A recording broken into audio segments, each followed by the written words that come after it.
वरना मैं और तुम। ये बात मुझे आपसे कहनी चाहिए, आप और मैं। इससे अच्छा मैं जहर ना खा लूं, वो भी गाजर के हलवे में डाल के।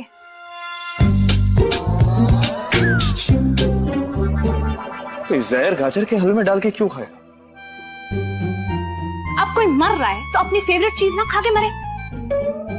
हेलो एवरीवन, कैसे हो आप सब। मैं लेकर के आ चुकी हूँ आप लोगों के लिए अंजलि की ये कॉमेडी वीडियो, जिसमें आप लोग देखकर बताएंगे कि आप लोगों को अंजलि की ये कॉमेडी कैसी लग रही है और साथ ही इनके जो फेस एक्सप्रेशंस हैं वो कैसे लग रहे हैं इस वीडियो के अकॉर्डिंग। तो स्वागत है आपका आपके अपने चैनल फन विद स्टार में। सामने से तेरे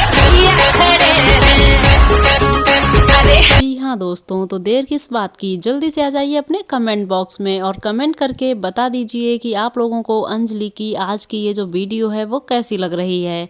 so friends, thank you so much.